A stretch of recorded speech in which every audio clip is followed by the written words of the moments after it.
¿Listo? Entonces, dentro de las generalidades tenemos que alrededor de la cuarta semana de gestación, ¿sí? Vamos a encontrar la formación de lo que se conoce como el divertículo respiratorio o también denominado yemas pulmonares, ¿sí? Entonces, ese divertículo respiratorio que va a conformar, digámoslo, y luego se va a llamar yemas pulmonares, surge, ¿sí? Va a surgir como una evaginación, o sea, como una protrusión de la pared anterior del intestino anterior. Entonces, la próxima semana, no sé si en una sola clase alcancemos a revisar todo lo de digestivo, pero hay un intestino primitivo. El intestino primitivo, que es el que se va a encargar de formar la parte del digestivo, va a formar un intestino anterior, un intestino medio y un intestino posterior. Resulta que ese divertículo respiratorio que va a formar esa yema pulmonar surge o va a originarse de la pared anterior o ventral también denominada de ese intestino anterior que se originó del intestino primitivo, ¿sí? Entonces, ese divertículo es el que va a encargarse de formar más adelante las estructuras del sistema respiratorio a partir de la tráquea, como lo vamos a ver más adelante. Del endodermo, ¿sí? Y del mesodermo, que son pues las capas formadoras, digamos, de las diferentes estructuras, del endodermo se va a originar el epitelio que va a estar recubriendo la parte interna de las diferentes estructuras superiores que van a conformar el sistema respiratorio. Entonces dice que del endodermo se va a originar todo el epitelio que recubre la superficie interior de la laringe, de la tráquea y del sistema respiratorio ya pues inferior, lo que son los bronquios y los pulmones como tal. Y del mesodermo, ¿sí? Se va a originar el tejido que es cartilaginoso, el tejido muscular y el tejido conectivo que va a revestir la tráquea y los pulmones, ¿sí? Entonces, ese es el origen del, de las diferentes estructuras que están conformando pues nuestro sistema respiratorio. ¿Qué mesodermo es el que se encarga de este tejido cartilaginoso, muscular y el conectivo de la tráquea y los pulmones? Va a ser por el mesodermo visceral. Este mesodermo visceral que se encarga de formar estas estructuras, es el que va a estar alrededor de ese intestino pues anterior. ¿Listo? Cuando estamos iniciando la cuarta semana, este divertículo respiratorio va a tener comunicación con el intestino anterior. ¿Eso qué significa? Significa que están conectados. Cuando la cuarta semana avanza y ya se empieza a diferenciar lo que va a ser sistema respiratorio del sistema digestivo, entonces aparecen estas estructuras, una cresta traqueoesofágica. Esa cresta traqueoesofágica lo que hace, ¿sí? Es permitirle que se separe el intestino anterior de lo que va a ser la parte respiratoria que corresponde a la tráquea. Es así que cuando estas crestas se unen, van a formar una pared que va a separar una porción posterior que le corresponde al intestino anterior y una porción anterior que le pertenece al sistema respiratorio. Entonces, ¿qué queda hacia atrás de la cresta traqueoesofágica? El esófago hacia su región dorsal. ¿Y qué queda hacia adelante de la tráquea, de la cresta traqueoesofágica, que es respiratoria? Queda la tráquea. ¿Listo? Entonces, estos divertículos respiratorios o yemas pulmonares, ¿qué empiezan a hacer? Empiezan a ubicarse hacia la posición caudal, porque inicialmente están más hacia la región cervical, digámoslo de alguna manera, porque están justo a la altura del intestino anterior. A medida que va pasando la edad gestacional, estos divertículos respiratorios o yemas pulmonares lo que empiezan a hacer es irse caudalmente. ¿Para qué? Para finalmente poder ocupar esa cavidad pleural que está a nivel de la región torácica, ¿sí? Entonces, eso es lo que hace. Entonces, hay un crecimiento de esas yemas pulmonares hacia la cavidad torácica, exactamente hacia la cavidad pleural. ¿Listo? Entonces, aquí miramos. Miren, este es pues el intestino primitivo. Aquí ya lo confirmó, mire, el intestino posterior, aquí conformó el intestino medio y miren aquí el intestino anterior. Y miren aquí el divertículo respiratorio. ¿Listo? Entonces aquí está más grandecito el divertículo respiratorio.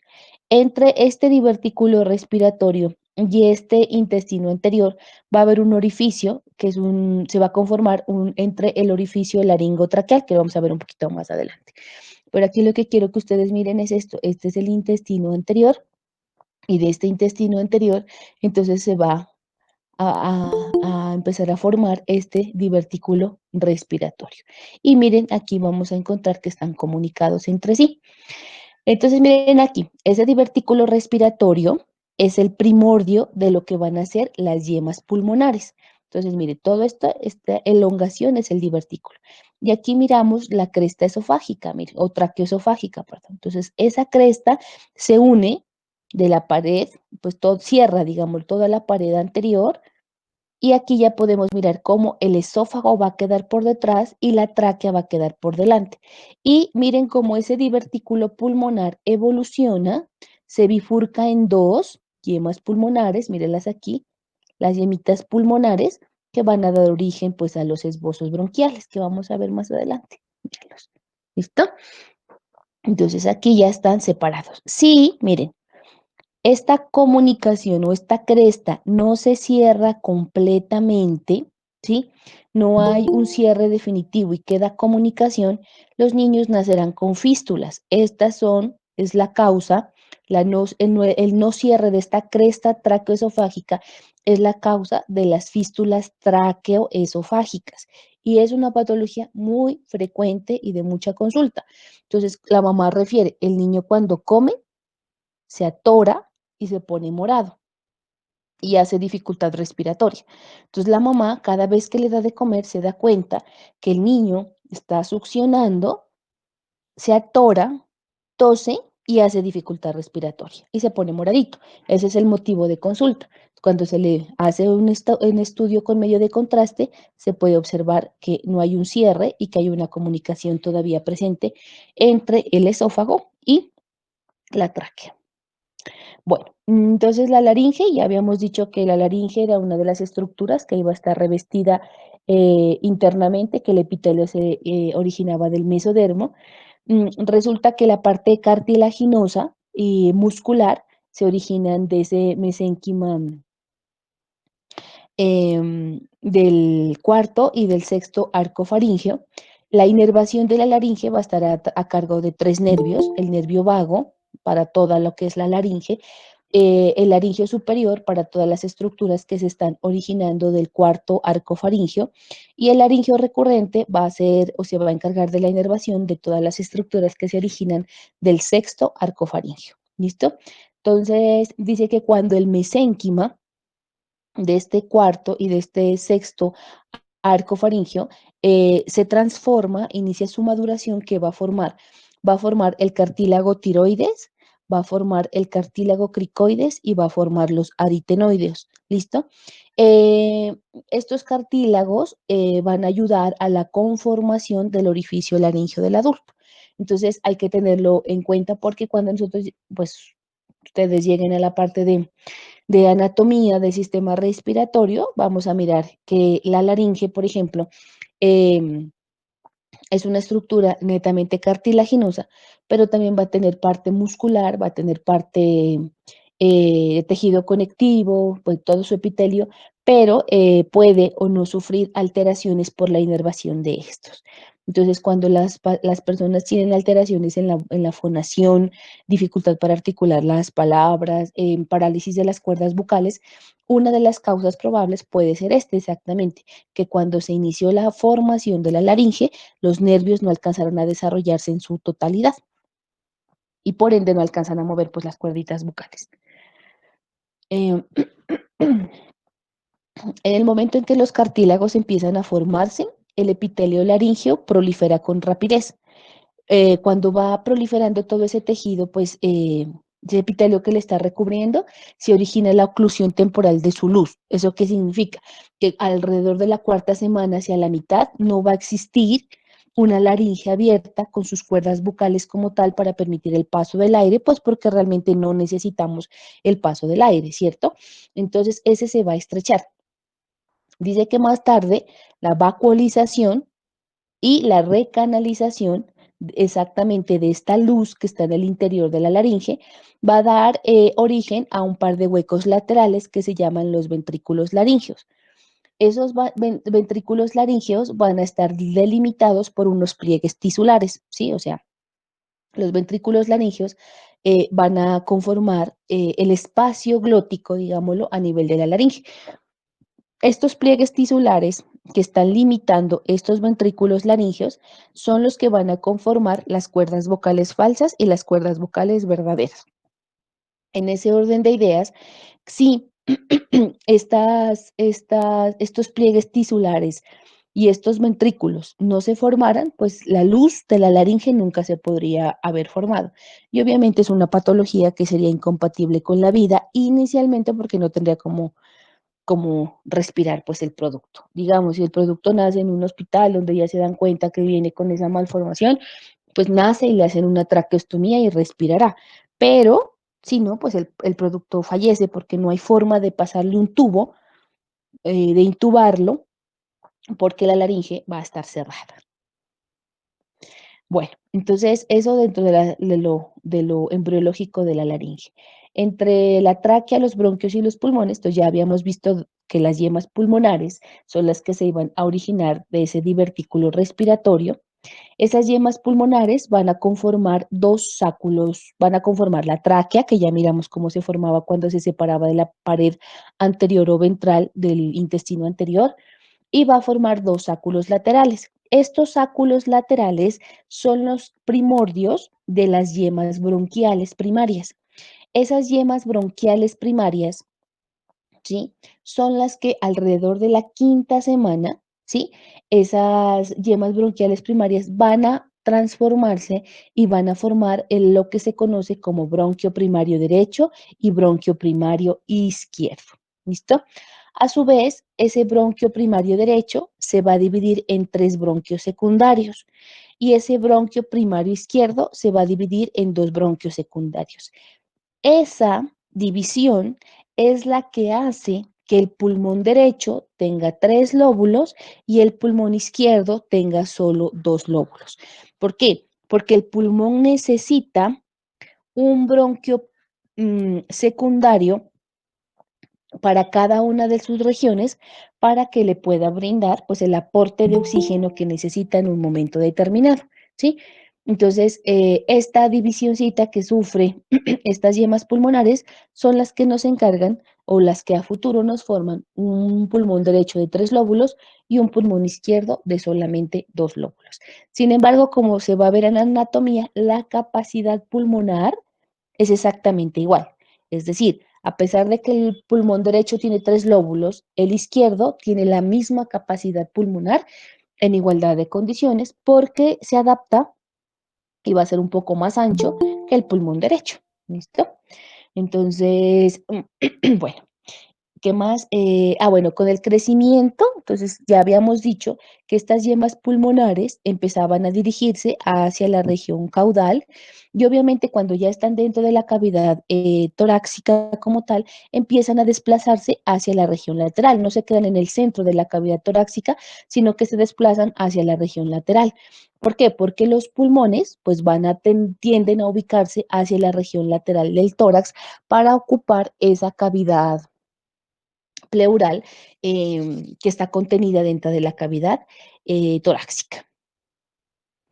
Entonces aquí vamos a encontrar que existen unos canales pericardio-peritoneales. Estos canales pericardio-peritoneales van a estar ubicados a cada lado del intestino anterior y obviamente van a ser ocupados por esos pulmones que están en crecimiento. Estos canales pericardio-peritoneales van a contener unos pliegues. El uno son los pleuroperitoneales y los otros son los pleuropericárdicos. Es así como se van a separar. Entonces, por los pliegues pleuroperitoneales se va a separar la cavidad pleural de la cavidad peritoneal. Y con los pliegues pleuropericárdicos se va a separar la cavidad pleural de la cavidad pericárdica, que como ya sabemos, pues va a ser ocupada por ese corazón primordio primario que va a conformar el corazón definitivo. ¿Listo? Entonces ya lo habíamos dicho. Y los espacios remanentes, entonces, que van quedando cuando se separa la cavidad pericárdica de la cavidad peritoneal, es lo que conforma a cada lado, pues, las cavidades pleurales primitivas que van a ser ocupadas por esos pulmoncitos que están en formación. Entonces, cuando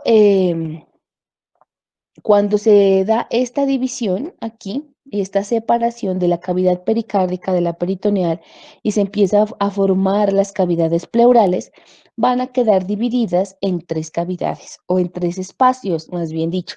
Entonces va a quedar la pleura visceral, que es la que va a estar recubriendo la superficie de los pulmones, ¿sí? Entonces, ellos son los que van a estar recubriendo la parte externa del pulmón, se pega, se adhiere a la capa externa del pulmón. La pleura, bueno, entonces esta pleura visceral se va a originar del mesodermo, de la superficie externa del pulmón, y por eso queda recubriendo toda esa superficie externa. Esta pleura parietal se va a originar del mesodermo somático, pero ya lo hace del mesodermo de la pared corporal, salvo que agarra solamente el mesodermo de la superficie interna. O sea, si hacemos de cuenta que la cavidad torácica va a tener una superficie externa y una superficie interna, esta pleura parietal se va a formar del mesodermo somático que recubre la capa interna de esa cavidad corporal. ¿Listo? Y todo lo que queda entre esta pleura visceral y esta pleura parietal va a conformar un espacio remanente entre las dos, que es lo que se conoce como cavidad pleural. Esta cavidad pleural va a tener un líquido que es más o menos como 0.5 milímetros por peso, dice que corresponde pues a las personas y se encarga de lubricar las dos pleuras, la visceral y parietal, para evitar que se peguen y que se colapsen y el pulmón pueda tener la función de expandirse en forma adecuada. Si no existiera esta cavidad pleural, que es una cavidad virtual, pero real, así se llama, el pulmón colapsaría fácilmente. Cuando hay traumas, por ejemplo, fracturas costales o heridas penetrantes por arma de fuego o por arma blanca, y esta cavidad pleural es ocupada por algún tipo de sustancia, ya sea sangre, ya sea líquido o una masa tumoral, el pulmón deja de tener la función que normalmente cumplía. ¿Listo? Entonces, miren aquí las yemitas pulmonares. Entonces, miren la tráquea, el bronquio, miren aquí el bronquio principal derecho, el bronquio principal izquierdo. Miren cómo el bronquio principal derecho se divide en tres secundarios, uno, dos, tres, un superior, un medio y un inferior. Y aquí vemos que el pulmoncito izquierdo solamente se divide en dos, en un superior y en un inferior. Y por eso, miren aquí cómo el pulmón derecho tiene tres lóbulos, un superior, un medio y un inferior. Y el pulmoncito izquierdo solo tiene dos lóbulos, un superior y un inferior. ¿Listo? Vamos mirando entonces cómo cada uno, mire, de esos, mire, el bronquio primario derecho, el bronquio secundario, se siguen dividiendo cada vez más. Entonces, los bronquios secundarios van a dar más o menos como 10 bronquios terciarios.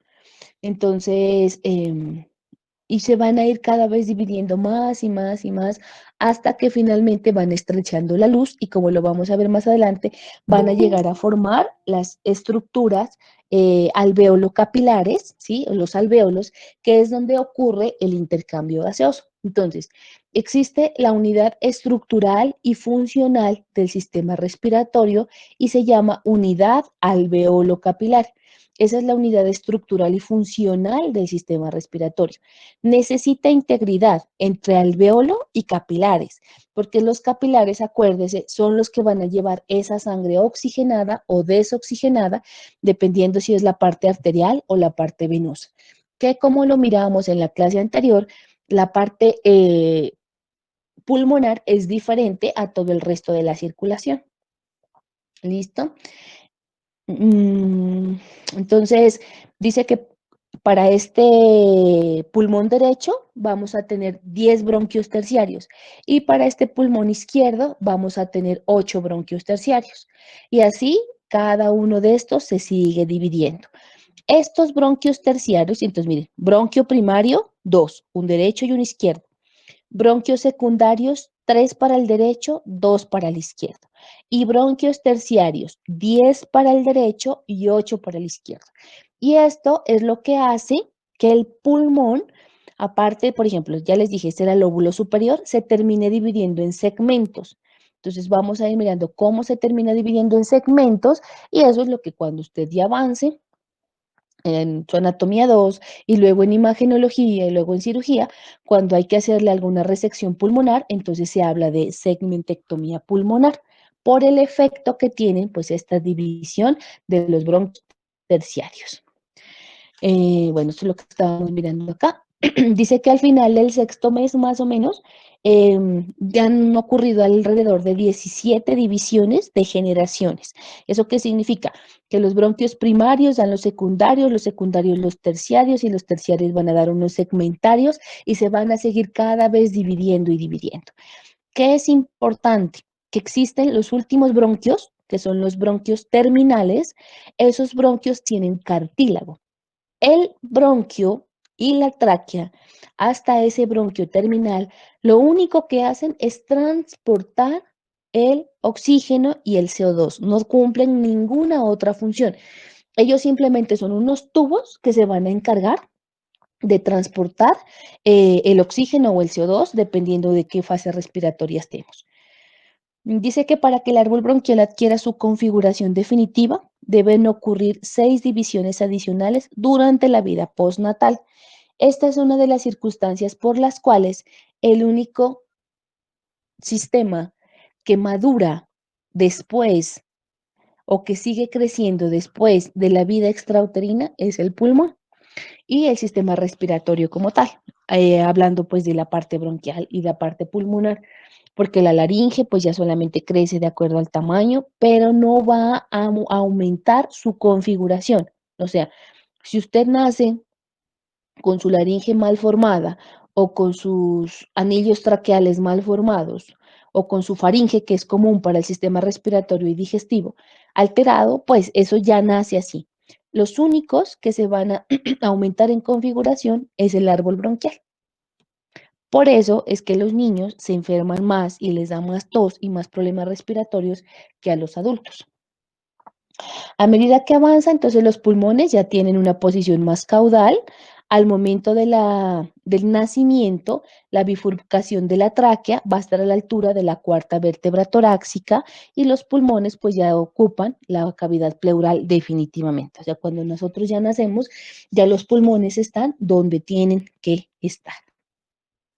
¿Listo? Pues aquí nuevamente era como para mirar, entonces teníamos el esófago, aquí teníamos la tráquea, miren aquí el bronquio principal derecho, el izquierdo, aquí solamente tenemos los 3 bronquios secundarios derechos y los 2 bronquios secundarios izquierdos. Miren aquí la pleura visceral, entonces cómo está pegada al pulmón. Miren la pleura parietal, entonces de la superficie interna. Y obviamente pues aquí va a existir no tan grande una cavidad pleural, ¿sí? No es tan marcada, pues porque aquí faltan los pulmoncitos. Aquí estaría el canal pericardio peritoneal. Entonces ya dijimos que iba a separar la cavidad pericárdica del peritoneal y cuando se separaba iban a formar pues esta cavidad pleural con su pleura visceral, su pleura parietal y su cavidad pleural que era el espacio que le íbamos a contener entre los dos. ¿Listo? Entonces aquí también, mire, su pleura parietal, aquí su pleura visceral, aquí la cavidad pleural, que en realidad pues no es tan amplia ya en el adulto o en la vida postnatal. Entonces ya, de aquí.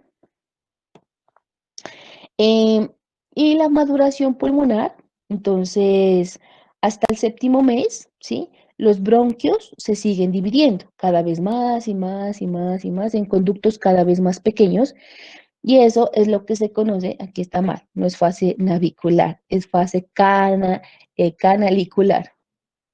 Debe ser el autocorrector. Entonces, no se llama fase navicular, Se llama fase canalicular.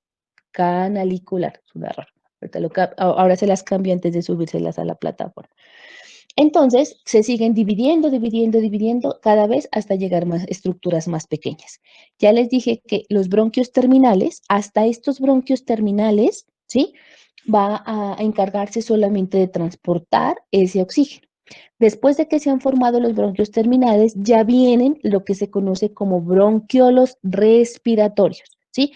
Estos bronquiolos respiratorios se van a caracterizar porque ya no tienen cartílago en sus paredes. Entonces, miren, los bronquios tienen cartílago en sus paredes, pero cuando ya hablamos de bronquiolos, estos bronquiolos carecen de cartílago. Estos bronquiolos terminales que pertenecen todavía al árbol bronquial no tienen función respiratoria, solamente se encargan de transportar. Cuando siguen dividiéndose, van a formar los bronquiolos respiratorios. Esos bronquiolos se llaman bronquiolos porque no tienen cartílago, ya tienen características de poder realizar cierto grado de intercambio gaseoso. Cada bronquiolo respiratorio se va a dividir entre 3 a 6 conductos alveolares. Esos conductos alveolares van a terminar formando los sacos terminales alveolares o también conocidos como alveolos primitivos. Entonces, al final del séptimo mes, el número de estos sacos alveolares o alveolos primitivos y los capilares maduros ya son suficientes para que el producto, si nace pretérmino, o sea, antes de su tiempo de gestación completo, pueda sobrevivir y adaptarse con algún grado pues, de dificultad, va a requerir una UCI neonatal, va a requerir suplencia de oxígeno, pero pueda adaptarse a una vida extrauterina. Listo, porque ya tiene, mire, alvéolos primitivos. Pues como veremos más adelante, esta parte pulmonar pues trae consigo muchas complicaciones, porque son bebés que nacen antes de tiempo, que tienen que iniciarse suplencia de oxígeno, y el oxígeno a altas dosis puede dañarle la retina a los niños. Entonces existen varias cositas asociadas. Esos sacos alveolares primitivos van a estar recubiertos por unas células epiteliales alveolares que se conocen con el nombre de neumocitos. Esos neumocitos son los tipo 1. ¿Por qué? Porque cuando ellos ya maduran, van a formar, mire lo que dice acá abajo, el neumocito tipo 2. Cuando inicialmente esos sacos alveolares primitivos están recubiertos de estos neumocitos tipo 1, lo que hacen es adherirse a toda la superficie interna de esos sacos alveolares. Se vuelven cada vez más delgaditos para permitir precisamente que pueda la pared del alveolo hacerse delgada y poder relacionarse con la parte, se me fue la palabra, con los capilares que van a estar alrededor de los pulmones, ¿sí? Entonces, esos pueden irse hacia la luz de los sacos alveolares, entonces protruye estos neumocitos para que la pared de afuera del alveolo se adelgace y pueda tener una buena comunicación con los capilares. Este contacto íntimo entre las células epiteliales y las endoteliales van a constituir lo que se llama una barrera alveolo-capilar, que va a estar entre el alveolo y los capilares que están tanto en la parte arterial como de la parte venosa. Esta barrera es lo que va a permitir ese adelgazamiento que se pueda generar pues ese intercambio. Miren esto bien importante. No existen alvéolos maduros antes del nacimiento. No hay. Todo lo que nace, nace inmaduro. Al final del sexto mes, que es cuando el producto ya se puede pues pensar en que sea viable, ese neumocito tipo 1 sufrió una transformación y ya se nombra como neumocito tipo 2. Cuando este neumocito tipo 2 ya alcanzó esa madurez, se encargará de producir o sintetizar el surfactante. ¿Qué es el surfactante? Es una sustancia, ¿sí? De lípidos y de fosfolípidos que se encarga precisamente de evitar el colapso alveolar. Es decir, es una sustancia tensoactiva cuya función primordial va a ser evitar que el alveolo, perdón, se colapse durante el movimiento respiratorio. Entonces, cuando usted inspira, ¿sí? Llena ese alveolo de oxígeno. Y cuando usted expira, sale todo eso, ¿sí? Y las paredes se juntan. El surfactante lo que hace es precisamente que las paredes no se queden pegadas, adosadas una con la otra, sino que pueda seguir cumpliendo esa función todo el tiempo. Esto ocurre al final del sexto mes.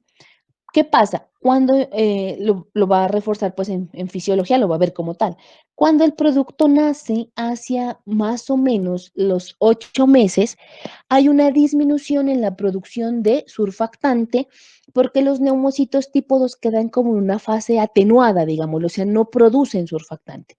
Esa es una de las causas por las cuales los productos que nacen a los 7 meses, donde, mire, al final del sexto mes empezó a sintetizar, o sea, inicio del séptimo mes, tienen menos complicaciones que los niños de los 8 meses. Los niños 8 mesinos tienen un poco más de dificultad respiratoria precisamente porque los neumocitos tipo 2 no producen surfactante que los que nacen a los 7 meses, simplemente por la parte pues de producción. Entonces, esa maduración pulmonar tiene unas fases, ¿sí? Entonces tenemos un periodo pseudoglandular, un periodo canalicular, que les dije que estaba mal en la diapositiva, el periodo del saco terminal y el periodo alveolar. Entonces, ese periodo pseudoglandular ocurre entre las 5 y las 16 semanas pues, de gestación. Entonces, en ese periodo de tiempo vamos a encontrar este periodo. ¿Qué ocurre? Entonces dice, continúan las ramificaciones y se forman esos bronquiolos terminales. Y no existen, miren, bronquiolos respiratorios. Si no hay bronquiolos respiratorios, pues no va a haber sacos alveolares y no va a haber alveolos primitivos. O sea, de ahí va hacia abajo no hay absolutamente nada. No se olvide que los bronquiolos ya no tienen cartílago. No hay cartílago a nivel de los bronquiolos. ¿Listo? El periodo canalicular dice que va entre la semana 16 de gestación y la semana 26. Entonces dice, cada bronquiolo terminal se divide en dos o más bronquiolos ya hay respiratorios. Estos bronquiolos respiratorios forman entre 3 y 6 conductos alveolares. O sea, aquí ya vamos a iniciarse la formación de la parte respiratoria. Hasta el bronquiolo terminal solamente es fase conductora. Cuando se forman los bronquiolos respiratorios, ya hay fase respiratoria. El periodo del saco terminal, que va desde la semana 26 hasta el nacimiento, entonces se forman los sacos terminales, que son los alveolos primitivos, y hay una relación con los capilares y hacen, pues, lo que dice aquí, un estrecho contacto entre ellos. Y el periodo alveolar, desde los 8 meses de gestación hasta la niñez, acuérdese que no existen alvéolos maduros al nacimiento.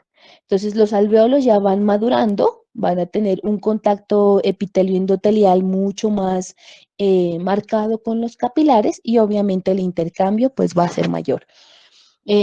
Cuando nosotros nacemos, son muy poquitos los alvéolos que están en contacto con esa cavidad, con los capilares, pero vamos madurando y van generando pues sus comunicaciones. Pero si la persona es fumadora, si la persona cocinó con leña o cocina con carbón, ese humo tóxico de estas sustancias va generando que esa interfase o ese espacio entre los alvéolos y los capilares se disminuya. El alvéolo se destruye, ya al destruirse el alvéolo, no hay donde hacer el intercambio gaseoso. Entonces las personas viejitas que sufren de POC, de enfisema pulmonar, tienen todos esos alvéolos destruidos. Entonces usted como médico le va a formular el oxígeno, pero el oxígeno no tiene donde hacer intercambio. Si no hay donde hacer intercambio, finalmente la persona fallece. Bueno, entonces miren aquí, entonces los bronquios segmentarios, aquí ya vienen los bronquios terciarios, aquí ya están los bronquios terminales y miren aquí los bronquiolos. Entonces aquí hay cartílago. Entonces todos los bronquios, hasta de la quinceava generación, ¿se acuerdan que dijimos que se dividían hasta 17 veces? Tienen cartílago. Pero mire, los bronquiolos ya no tienen cartílago. Entonces los bronquiolos terminales, hasta aquí, hasta los bronquiolos terminales, todo esto es solamente conducción, pasa el aire. Cuando ya aquí encontramos ya, miren, el bronquiolo respiratorio, los conductos alveolares, miren aquí los sacos alveolares que van a estar conformados por los alvéolos primitivos. Y eso entonces era lo que teníamos para revisar. Entonces, cuando el producto nace, el llanto, cuando es un producto a término, pues ya digamos de los 7 meses hacia arriba, el producto nace, este producto pues se va a encargar de con el llanto, cuando pasa esa pelvis, que usted ya sabe cómo es, pasa de la pelvis mayor a la pelvis menor y nace por parto vaginal, ha tenido un periodo de adaptación para que cuando el producto nazca y ahora, y hay estudios que dicen que el llanto es secundario al dolor que se siente cuando todos nuestros alveolitos ¡puc! Se despegan por esa sustancia tensoactiva y el aire entra para poder hacer el intercambio gaseoso. Cuando los productos nacen por cesárea, tienen una disminución o un tiempo menor de adaptación. Generalmente ellos tardan más tiempo en adaptarse, pueden hacer un proceso que se llama taquimnea transitoria, o sea, dificultad respiratoria, porque el parto lo va preparando para que esos alveolitos se vayan despegando de a poquitos. El que nace por cesárea, sí, pues, como lo sacan rápidamente, por la circunstancia que sea, o si es una programada, no tiene tiempo de adaptarse. Entonces ellos pueden hacer una mala adaptación en cualquier momento. ¿Listo? Y eso era lo que teníamos para revisar esta mañana. No sé si alguien tenga alguna pregunta. Este tema pues es corto y es bonito. No tiene mayor complicación como pues el cardiovascular, que ese sí es más denso. No sé si tienen alguna duda o yo ahorita se las subo la presentación. Le voy a hacer el cambio a lo que les decía porque esa no es la fase navicular, creo que estaba pensando en el hueso. ¿Dudas? ¿Ninguna? Bueno, entonces chicos, muchas gracias por su colaboración. Ya nos miraríamos la próxima semana. Listo, que tengan un feliz día, se cuidan por favor. Hasta luego. Gracias.